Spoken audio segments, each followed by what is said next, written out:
one of the early things that Eric threw out was, how about doing a piece that's, that has no text?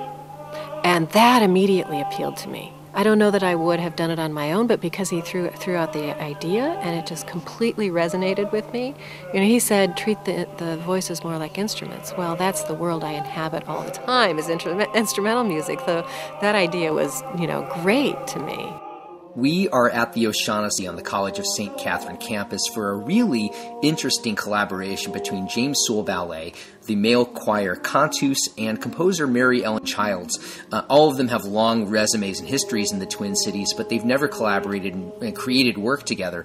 And the piece they're doing, as you'll hear and see for yourself, it's aptly titled Air. It's on stage at the Shaughnessy this weekend. We're going to talk with James and Mary Ellen and the artistic director of Cantus, Eric Lichte, about what went into this collaboration and how they pieced together three very different artists and found one common ground on this edition of 3-Minute Egg.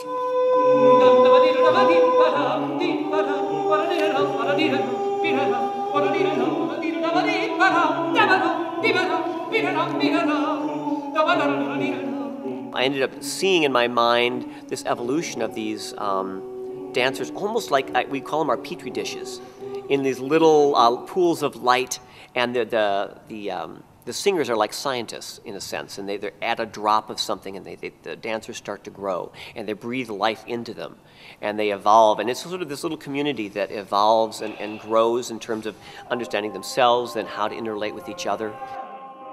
I love working with breath because it's so human, and has such rich sonic possibilities.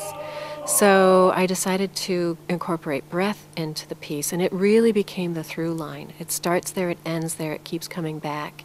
And then breath suggested to me life force, life energy. And so I went back to James and I said, well, how about the idea of doing a piece that's based upon the life cycle, or cycles of some kind, or life, you know, the span of a life.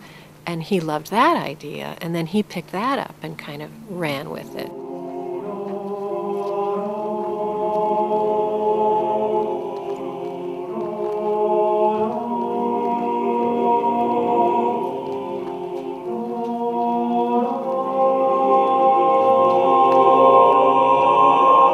Operate as a chamber ensemble. Our guys are the ones that are making the music, and so this was a really way to bring that sort of instrumental side of the chamber music process into this. And I just thought it would really bring out the best in Mary Ellen and give us something completely different to do, which it has. Even with the chant, you have a text and it's about something.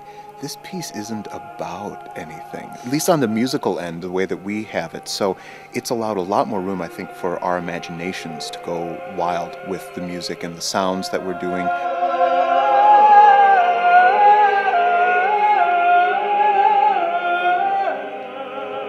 If I can understand how it's all going to come out when I start, why bother making it? Because for me, the excitement is when you do get pushed in a fresh direction that you wouldn't have anticipated. Then your instincts get tested and you open fresh doors in order to get there.